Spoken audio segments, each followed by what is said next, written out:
What's up, guys, and welcome back to my channel. I hope everyone had a blessed week.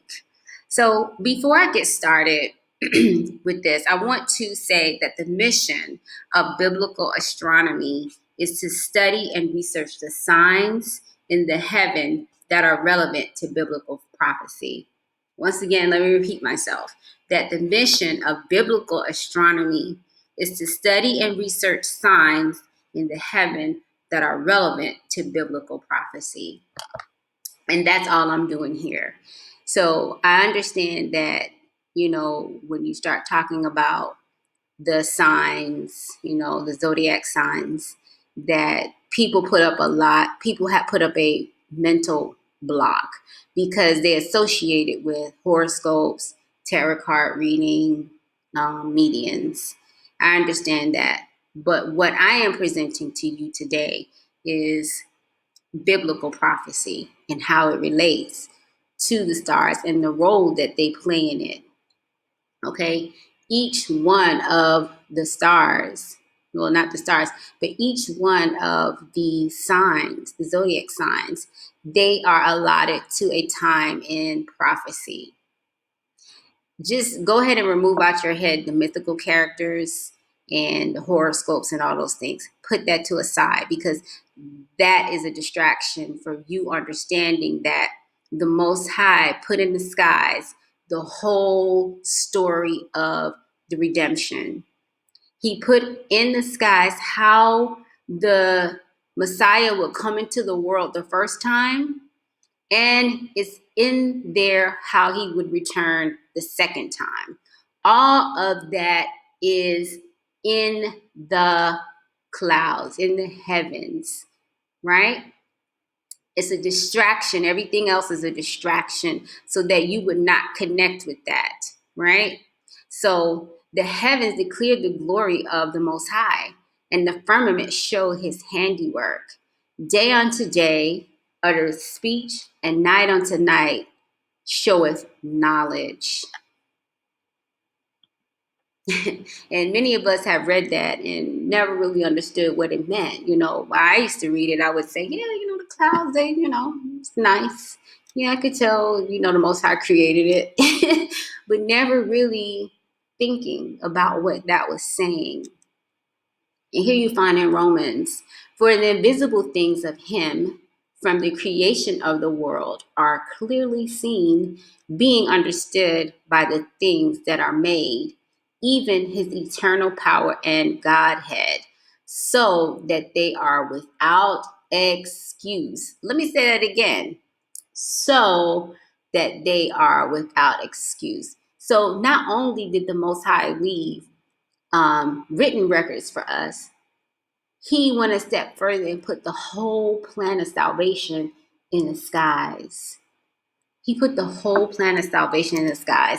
And that's what I want to show you today, right? So the book that I was reading is called The Witness of the Stars. And I'm going to give you an excerpt from that book. And then we're just going to jump right into this. So there can be no doubt, as the learned authorities of Mazaroth. Now, Mazaroth in the Bible means the planets, okay? So there can be no doubt, as the learned authorities of Mazaroth conclusively proves that these signs were afterwards identified with the 12 sons of Jacob. Joseph sees his sun and moon and 11 stars bowing down to him, he himself being the 12th. The blessings of Jacob and the blessings of Moses both bear witness to the existence of these signs in their day. And it is more than probable that each of the 12 tribes bore one of them on its standard. So we read in Numbers that every man of the children of Israel shall pitch by his own standard with the ensign of their father's house. Their standard was the degal, on which the sign was depicted. Hence, it was called the ensign. Ancient Jewish authorities declared that each tribe had one of the signs as its own, And it's highly probable, even from the scripture, that 4 of the tribes carried its sign, and that these 4 were placed at the 4 sides of the camp. If the lion were appropriated to Judah, then the other 3 would be thus fixed and would be the same 4 that equally divide the zodiac as its 4 cardinal points. So according to Numbers, the camp was thus formed this way. In the north, from the northwest to the northeast, you had Asher. Asher was assigned Sagittarius. The Dan, Scorpio. Naphtali, Capricornus. And let me say with Dan, that was when they first came out from Egypt, okay? Now, in the east, from the northeast to the southeast, you had Issachar, which was Cancer, Judah, the lion, Leo, Zebulon was Virgo, and in the south, from the southeast to the southwest, you had Simeon, which was Pisces, Reuben, which was Aquarius, Gad, which was Aries, and in the west, from the southwest to the northwest, you had Ephraim and Manasseh, that was the bull, the 2 horns of Taurus. Then you had Benjamin, which was Gemini, and in the center you had Levi, the scales, which meant Libra. So I want to show you guys this picture because this is the only picture that I could possibly think that would kind of give you an idea of what the signs kind of look like. And don't get caught up on the fact that the description of the pictures are portraying other characters, okay? Stay focused. So first you had the names of the tribes, all right? The symbols.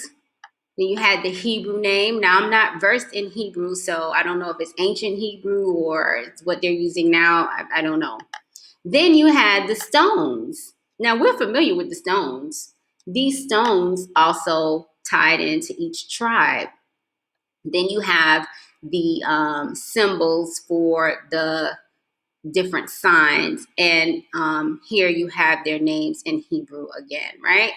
Now, the signs here, I'm going to tell you guys that a lot of these signs are not the original ones, you know, and you have to understand that the records were changed, the interpretations on when it came to the names and the description of the pictures, they were changed, right? Whether it was on purpose or error, it was changed, all right? So now I'm going to show you, which I talked about a little bit the other day. I did a general overview of them, but I'm gonna go into a little bit more detail today. All right, so here we have, like I said, each of the signs are allotted to a time in prophecy. Now, think of it as a cycle, right? And we understand a cycle because we know we have the summer, winter, spring, fall, all of that is in a cycle, you know, and prophecy runs in a cycle.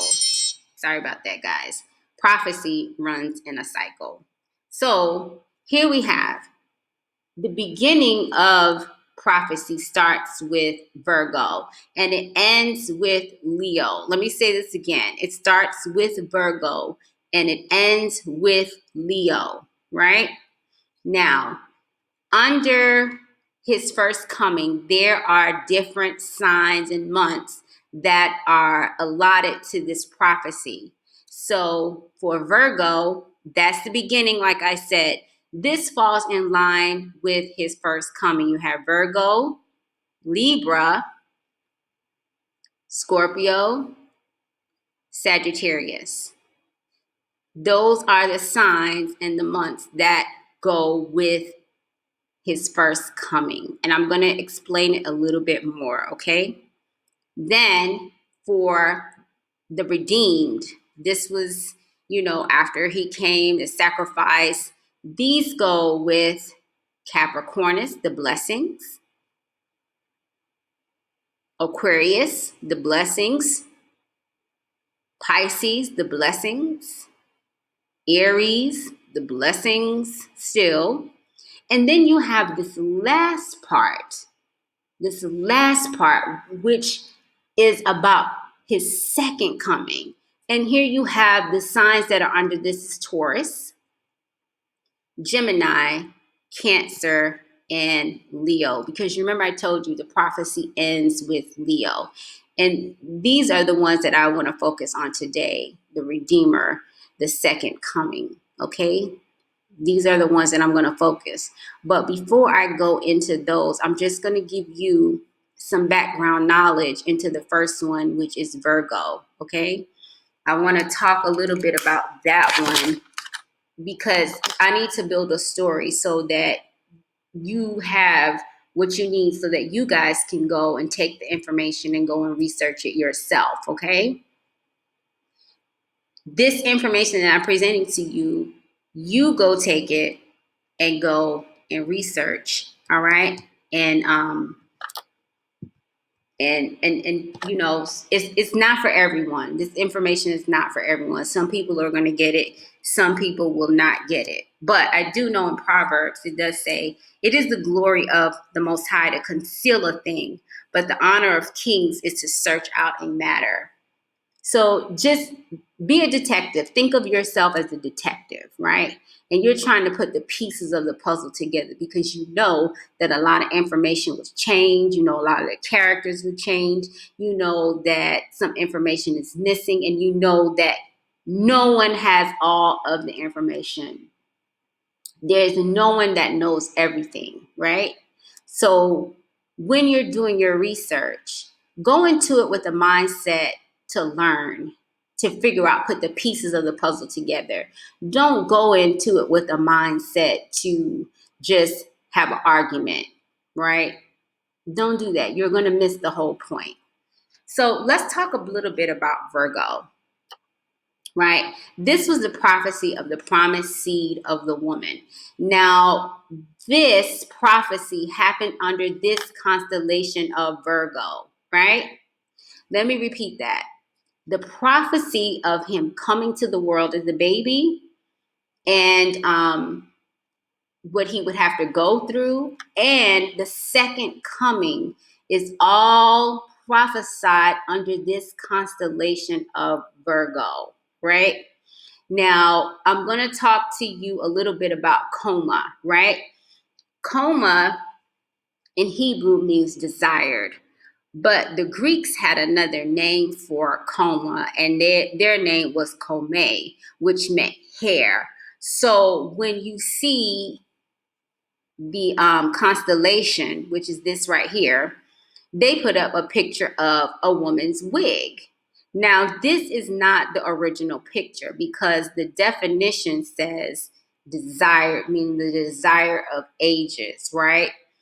And the Virgo just, we knew that Christ would come through a virgin, right? Now, let me say something about this word virgin because a lot of people had some comments about that, like, oh, you are promoting, immaculate conception and stuff like that. So when you go into the Hebrew lexicon, you understand that virgin did not just mean a woman that had never been with a man. Virgin was just simply a young woman.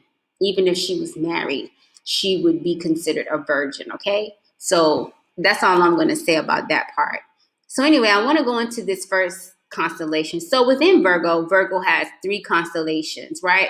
Coma, Centaurus, and Boots. Now within all of these, they have stars too that have names that give you a deeper meaning of things also. So I'm going to go into Coma right now, right? That's this one here. And in ancient Egypt, this name meant Shehu, which meant the desired son. And it is believed over here in the East that the Star of Bethlehem appeared in this particular constellation, right? So the prophecy in the East is that a new star would appear in this sign when the Messiah would be born, right? In this star, it would come through in this star. So now it makes sense to you how the wise men were able to figure out when he was going to be born or when he was going to come to the earth. I hope I haven't lost anyone. In Numbers, it says, there shall come a star out of Jacob, a scepter shall rise out of Israel.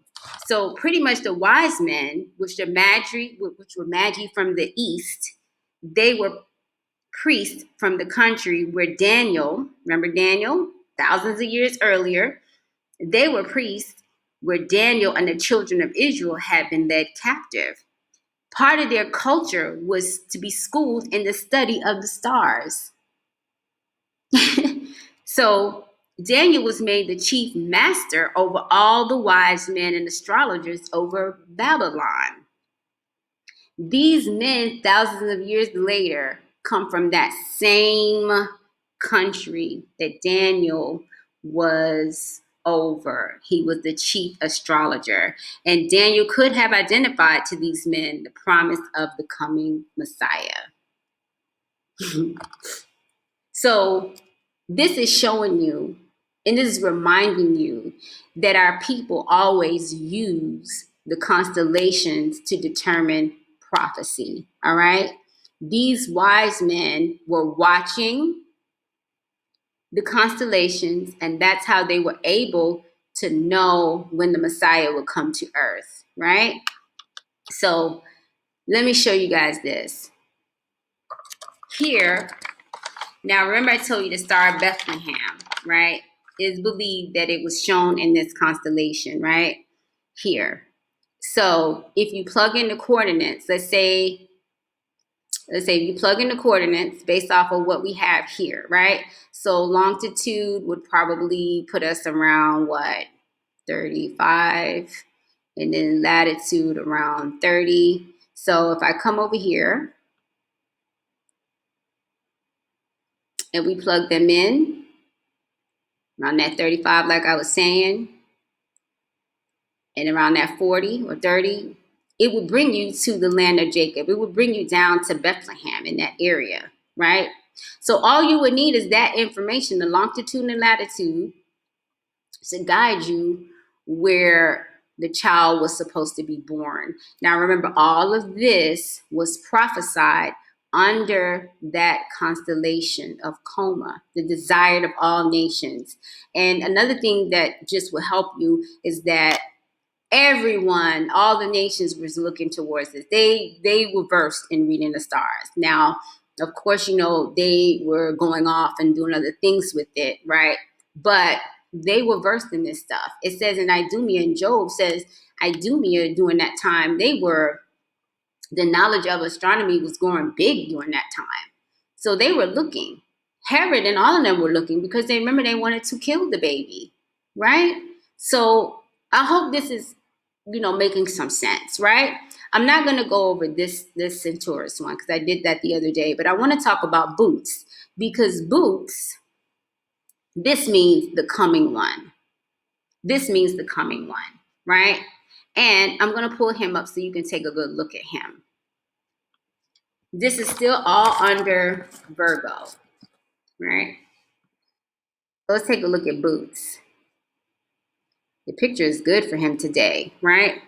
This is a man walking bearing a branch, which means he cometh. Take a look what's in his hand, right? This means he's coming. This is no longer the prophecy of Christ coming to the world as a baby. This is him coming as the Messiah the second time. And here he's standing with a sickle, right? And he's also, this was actually will be part of the vision that John saw. I looked and behold a white cloud, and upon the cloud one sat like unto the Son of Man, having on his head a golden crown, and in his hand a sharp sickle. That's this. And another angel came out of the temple crying with a loud voice to him that say on the cloud, thrust in thy sickle and reap, for the time is come for thee to reap, for the harvest of the earth is ripe. Now, I want to just talk to you a little bit about this sickle, right? Do you know that another name for sickle is comet? Another name for the sickle is comet and sword In ancient civilizations, that's what it was known for. I'm going to try to pull up a picture and show you guys. Hopefully I didn't delete it. Let's see. Where is it? I cannot find it. Oh, that makes me mad when I can't find stuff. Must have deleted it. Oh, here it is right here. So these are comets, right?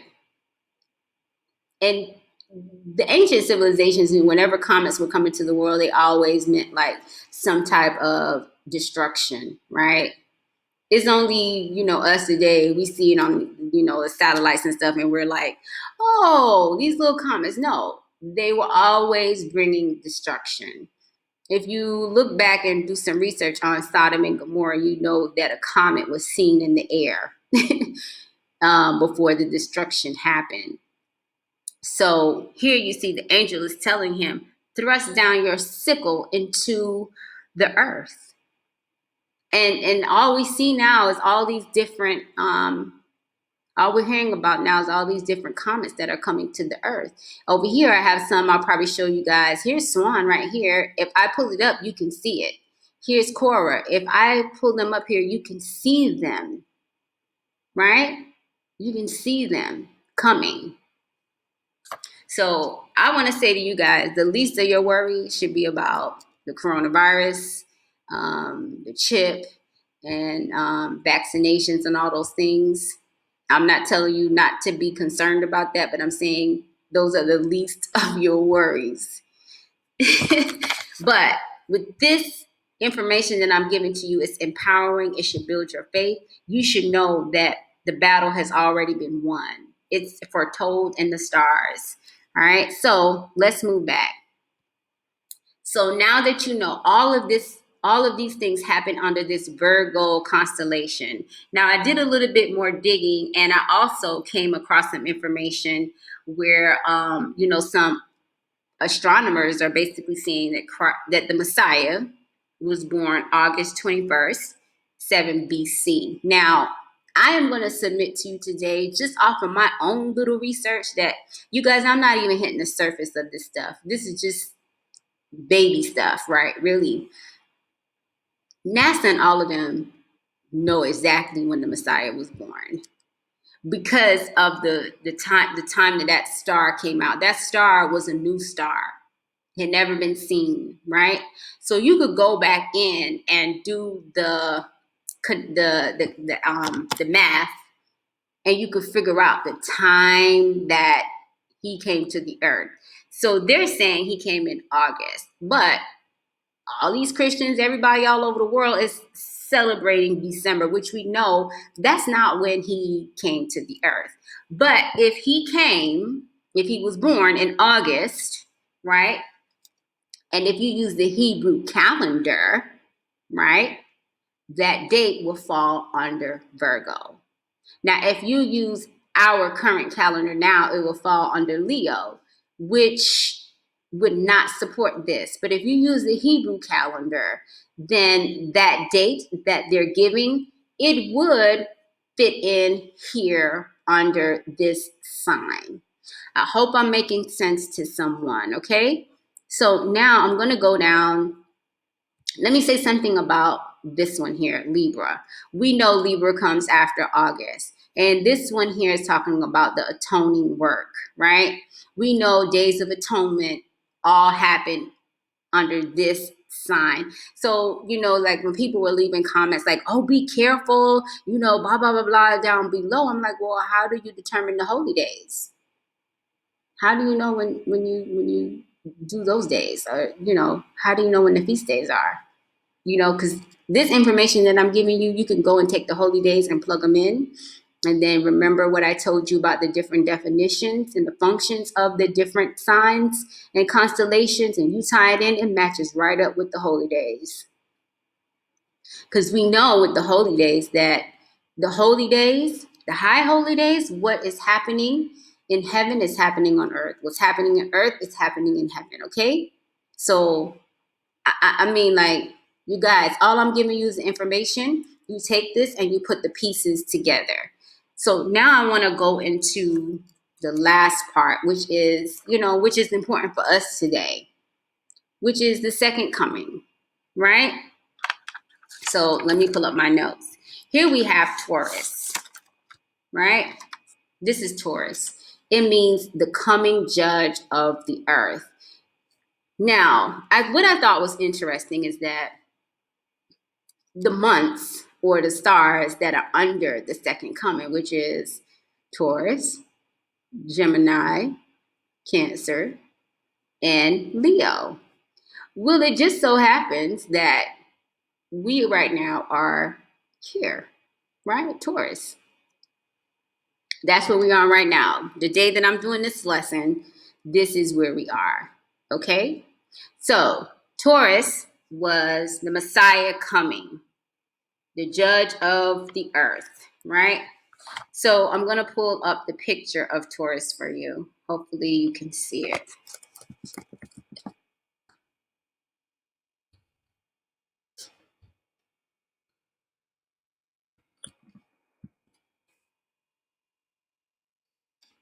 Okay. Here's Taurus. Let me take this off so you guys can see. Well, maybe I can put it back up.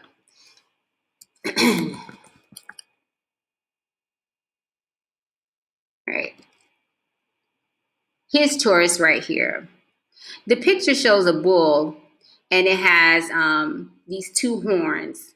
It's set to push his enemies. That's what the horns are. They're set to push his enemies through and destroy them.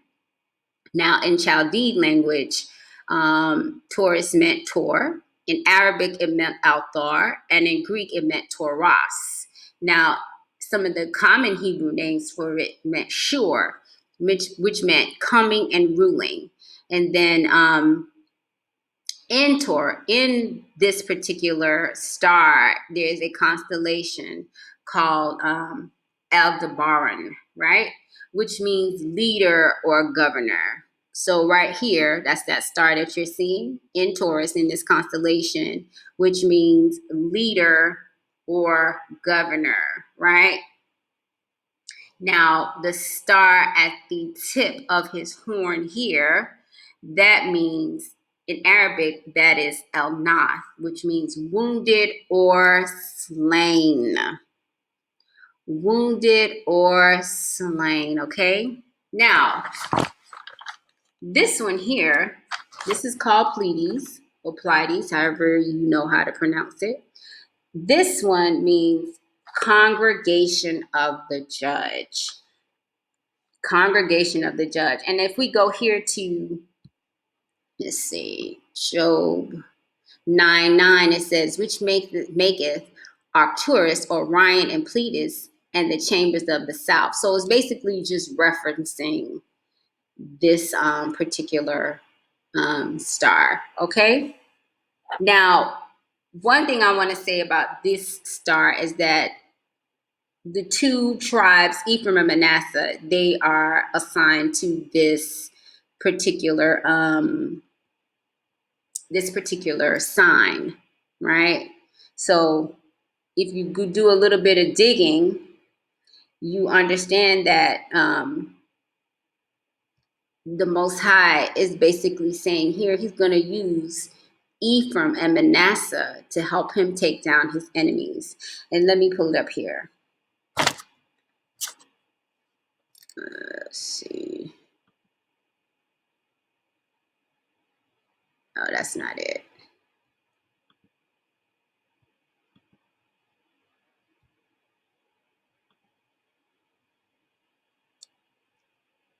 Hold on, guys.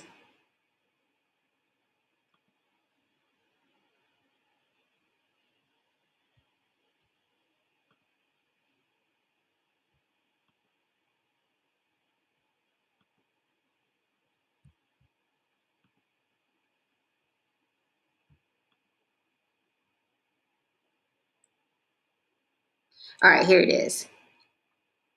His glory is like the firstling of his bullock, and his horns are like the horns of unicorns. With them he shall push the people together to the ends of the earth, and they that are the thousands of Ephraim, and they are the 10,000s of Manasseh. All right.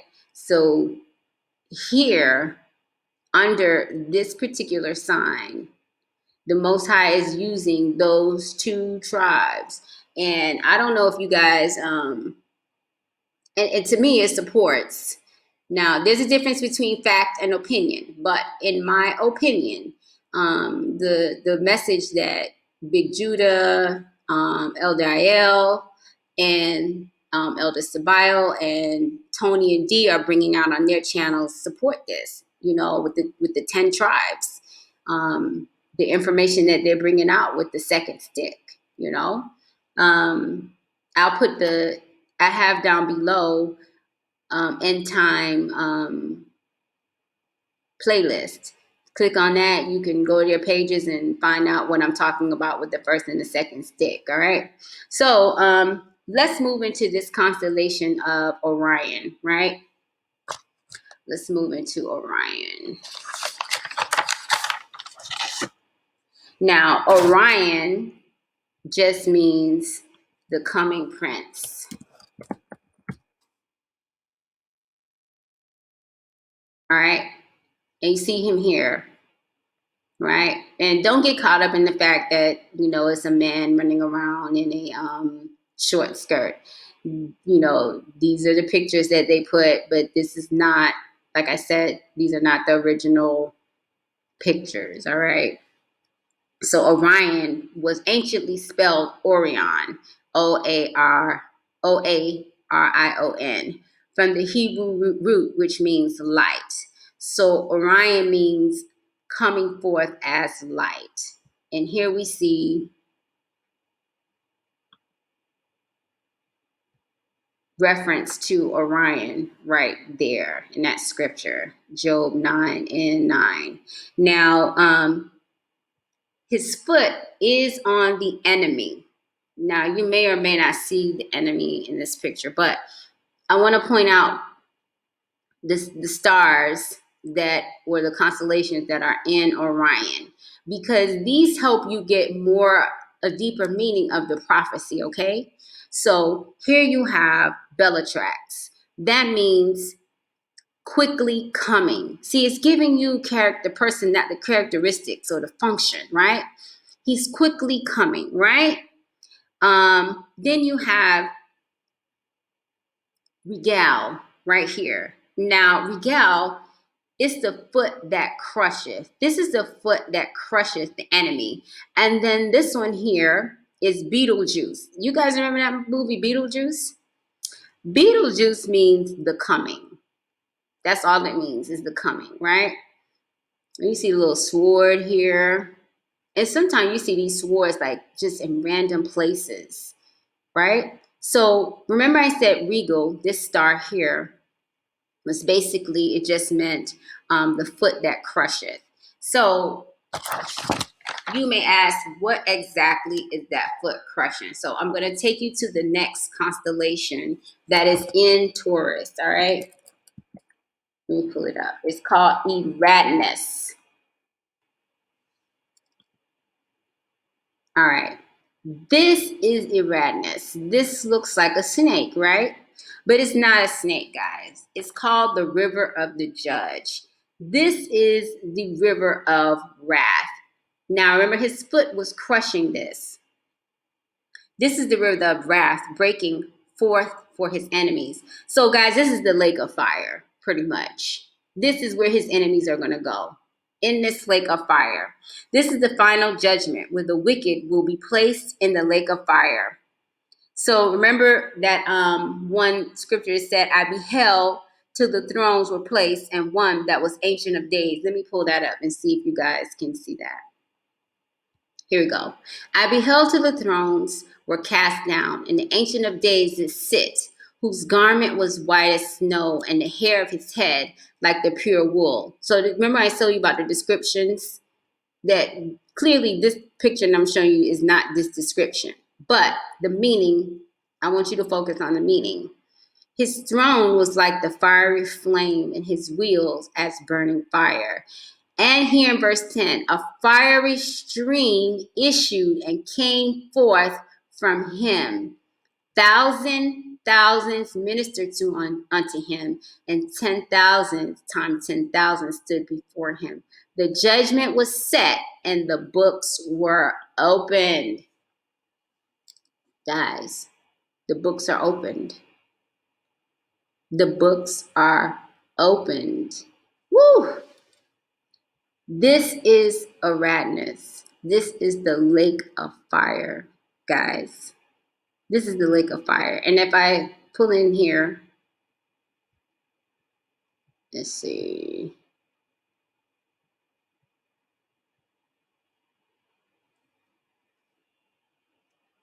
You have Cetus right here, which is the enemy bound. That's pretty much the devil, right? He's trying to stop this. He's trying to stop it, right? This is this right here. He's trying to stop it, the lake of fire, but he's going to go right into it also. This means he's bound. The next constellation that I want to show you guys in Taurus is Origa. I hope this is making sense to you guys. I hope it's making sense to someone. And I want you to understand that this is so much deeper than just going to figure out who you are according to these constellations and stuff. It's so much deeper than that. Here you have Origa, right? This is all under Taurus constellation. This means the shepherd. This is the shepherd, right? So this means safety for the redeemed in the time of wrath. Safety for the redeemed in the time of wrath. Now, guys, we are under this constellation right now because of the month that we're in, right? Safety for the redeemed in the time of wrath. You know, when you listen to the news, they're saying all these different things are happening, you know, blah, blah. But I'm telling you, safety for the redeemed in the time of wrath. So let's look at Isaiah here. Behold, the Most High will come with not the Most High, but behold, the Messiah will come with strong hand, and his arm shall rule for him. Behold, his reward is with him, and his work before him. He shall feed his flock like a shepherd. He shall gather the lambs with his arm, and carry them in his bosom, and shall gently lead those who are with young. So here, if you looked at this picture, in his hands, what is he carrying, the shepherd carrying? He's carrying lambs, baby, what is it, the baby sheep? And then you have the big one. He said he's going to lead even those with the young, right?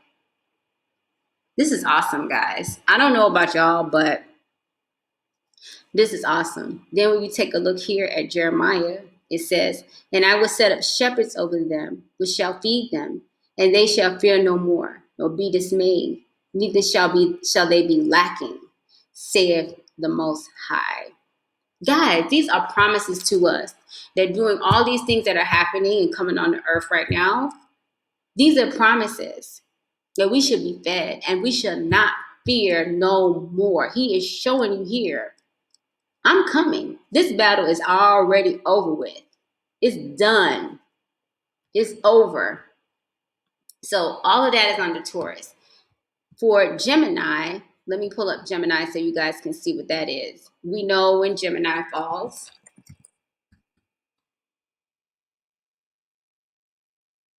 Gemini, they're the twins, right? That's Gemini. They're considered the twins. And I'm just going to do a little brief overview on Gemini. So basically, Gemini, you sum up Gemini, it's just a twofold nature of the king, of the Messiah. He can be king and then he still came down to this earth and died, right? Also, he can be a redeemer and he also will be a killer. To put it in plain terms, he can be the redeemer, the shepherd, gathering up his people, but he's also going to be coming back with wrath. Over the next few months, we're going to be seeing that a lot of that wrath coming on this world. All right. So when we're talking about Gemini, that's all it means. It's not talking about you and you 1 minute you happy and then the next minute you're sad. That's not what this is talking about. All right. So let me move on to Cancer. All right. Cancer is the crab. Now here's another one where the description does not match the function of this constellation. Now in Cancer, you have Ursa Minor, you have Ursa Major, and you have Argo, right? I'm going to pull it up for you.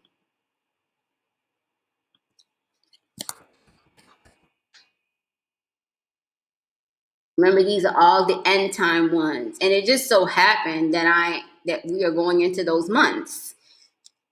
It just so happens that we are going into those months. All right.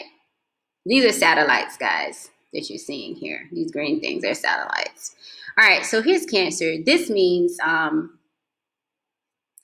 the crab. This is not the original position. This is not the original picture. All right, so in this constellation, you have Acubine, which means sheltering or hiding.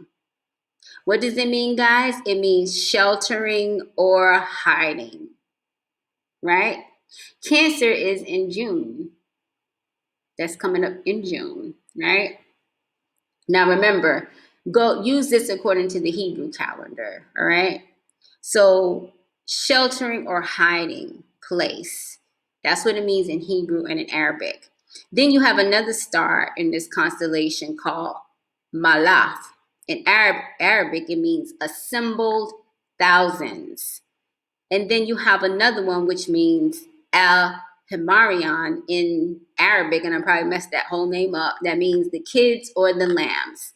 So he's going to be providing shelter for the lambs. Who are his lambs? Who are his lambs? Who does we always know or refer to? He is a shepherd and he has his sheep. All right? I'm hoping that this is making sense to someone. I'm hoping that you all are getting it. All right. Then we have Ursa Minor. I want to talk a little bit about Ursa Minor. I tried to talk about it the last time, but these are the ones that are attached. These are the constellations that are attached to the end times prophecy. Here's Ursa Minor. Ursa Minor is the little bear. Now, this means the lesser sheepfold. This is the lesser sheepfold, okay? In Ursa Minor, you have some other constellations that I'm going to talk about. Here is the Polaris, the polar star. Now, this one is basically the central point in the heavens, right? This one is the only star that does not rotate. It stays the same. It stays in the same place, right? Now, here you have, let's see, where is he?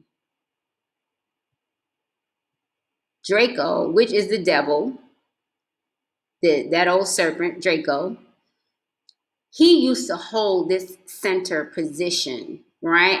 But because the earth has kind of moved some, it doesn't, he's no longer in that position. So this particular star is no longer in Draco's constellation. Now, this star, it means turned or ridden on, right?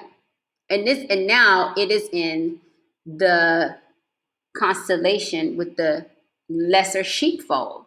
Now, when you learn about the lesser sheepfold, this is the small flock. These are the ones that haven't received the promise, but by faith they were persuaded of them and embarked then and confessed that they were strangers and pilgrims on the earth. This is the lesser flock, you guys.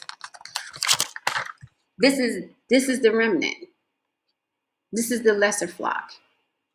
And it's no longer, this star here is no longer in the hands of the enemy. It's no longer. It's with this little one right here, right? These are the ones that are going to be victorious, right? They're going to be victorious. Then you have Ursa Major. That's this one over here. This, guys, just means the gathering of the flock. This is all under Cancer. Cancer, guys. This is the gathering of the flock. Remember, the little flock is no more in the hands of the enemy. No matter what's going on, it's no more in the hands of the enemy. The enemy does not have them in his hands anymore. Now here you see in this constellation, you're going to start gathering the flock. Let me go here. Therefore will I save my flock, and they shall no more be prey, and I will judge between cattle and cattle. Guys, this has all been in the heavens, just there for us. But we have been so distracted with this other stuff that our mind couldn't even grasp this. Our mind couldn't even grasp this stuff. Okay, so all of those are in that constellation, guys. Let me see, I think it was. So the next one, let's go to the next one. And, am I saying that this is going to happen in June and all this stuff? I didn't say that, but I will say this, that the Most High does say in the word that, the Messiah is going to come as a thief in the night. Now, he's not coming as a thief in the night to people who are watching, who are like the wise men. The wise men were watching the constellations and the stars. So they knew when he would come. They knew the time. They knew what to look for, right? From the heavenly bodies. So I am submitting now to us that no, we don't know the time and the exact day, but from being able now to have some understanding of these constellations, right, and what they mean and their functions, we too now are in a position, right, to figure out, put the pieces together of when the Messiah will come to earth. All right, I gave you a backdrop. You guys, go and do your research. All right, that's Cancer. Now we're going to move in to Leo. Remember I told you Leo is the end of this cycle. Leo is the end of the cycle. All right, it's the end of the circle, guys. Leo is the lion of the tribe of Judah, aroused for the rendering of the enemy, right? So in Leo, let's pull up Leo. Let's pull up Leo.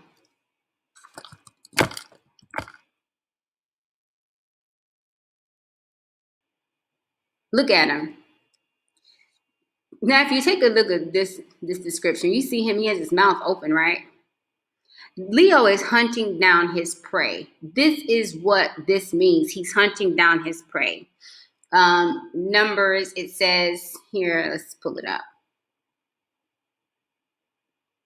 The Most High brought him forth out of Egypt.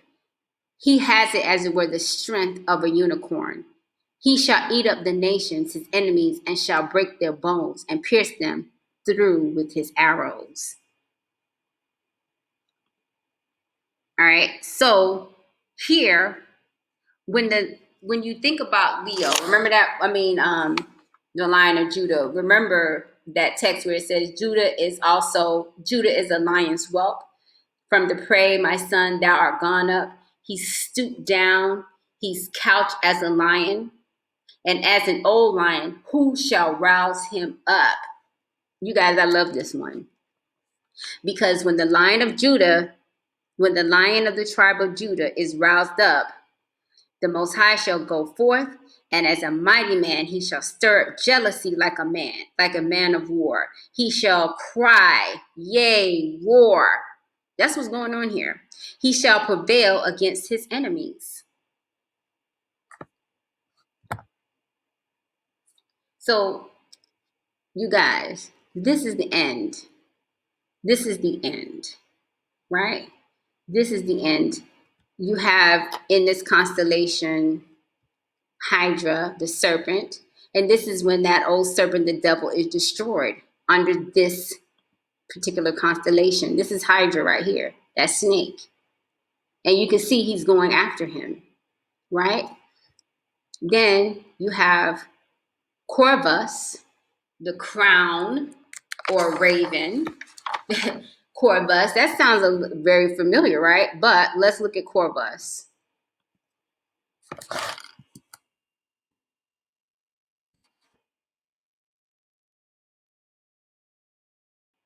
That's it right here. So the raven is the birds of prey. They're devouring the serpent. They're devouring the serpent. And it's also all those that transgress. Their dead bodies will be left for these ravens to just eat off of them, right? So, guys, I hope that this information helps you to determine prophecy. Remember, like I said, all of these, the constellations, the signs, they are allotted to a time in prophecy, right? You can go back in and plug in the holy days using the Hebrew calendar, and you can fit these in, and you're going to see that they line right up. Okay, they line up. And I just want to say that, I do know that this is not for everyone. I know this is not for everyone. I know everyone is not going to get it. Some people are very comfortable with their level of knowledge. And I know a lot of people would take this information to like friends or to like even some of their like leaders and be like, hey, we saw this video where this young lady was saying that the heavens declared the glory of the Most High and have shown the redemption story from the beginning to end. And they were like, oh, no, that's the secret things. You're not supposed to be into that. But what I'm going to say to you is throughout the Bible, the Apocrypha and, the regular Bible, we have some sisters that raised up in specific times and had to remind, I'm not saying teach, but remind Yasharallah, the people of the Most High, who he was, right? For instance, in Judith, right? Judith, chapter 8, right? Judith was a sister that she was fasting, praying, right? And the Syrian army was coming in against Israel. The leaders and the elders of Israel were afraid. They were scared. They was like, oh, what are we going to do? Blah, blah, blah. And she said, hey, don't you remember the Most High, that when we keeping these laws, commandments, and statutes, he's going to deliver us? Don't you remember? Don't you remember his track record, how he took our people out of Egypt, what he did for us? Do you not remember? And they were still, this sister put on some nice clothes. I mean, read it. It's in Judith 8, chapters 8 through, just read the whole chapter. Put on some nice clothes, marched herself down into the Assyrian army, their camp, and got the attention of the general, right? Got his attention. He invited her back to his tent. She remained righteous, guys. He got drunk, and the spirit came on her. She cut his head off and took it back to Israel and said, now go and attack them. So here you have evidence of a sister raising up and just warning, not teaching, just reminding and saying, hey, remember. We've lost a lot of information, but now remember. Then you see in 1 Samuel with Abigail and David. Now, go read that, and so you can have some backdrop as to what I'm saying. But Abigail had to remind David, because David was about to lay hands on Abigail's husband's whole household, because him and his men have been out there protecting, her husband's flock. And then the husband didn't want to compensate him and his men. So David got angry and was like, yo, I'm about to just wipe out this whole household. And Abigail got to him in time and said, no, she reminded him, you were anointed by the prophet Samuel to be king. You have an anointing on your life. Remember that. Leave this alone. Don't even waste your time with this. Don't waste your time talking about coronavirus. Don't waste your time talking about the chip and all of that in Iran. You have an anointing on your life. Remember, you are supposed to be a king. And he calmed down and he listened, right? So all I'm doing is reminding us that everything has been placed in the heavens for us, and that we don't have to be in no defeated mindset, afraid about what's coming. We just need to keep the laws, commandments, and statutes. Research, read, connect the dots. When I used to be in the classroom teaching, I could always tell when my students were not thinking critically or processing, or whenever they was answering information using rote memorization. Now, when I say rote memorization, I mean you just reciting something someone said, or you're just regurgitating word for word what you've heard or read. You're not thinking critically. And so as I look down at the comments from my last video, I can tell when people are actually thinking and processing and using critical thinking to put pieces together, right? And then I can tell those comments where you're just using rote memorization. Maybe your elder or leader told you something, so you just throwing it back. And you're not in, and you're operating a spirit of fear. Oh, be careful, because this. I am reminding you of what is yours. The Most High said He's going to give us back sevenfold what the enemy took. That's all this is. So I hope this blesses someone. I hope you gain a better understanding. Oh, and I told you guys I wanted to show you these comments. This is Swan.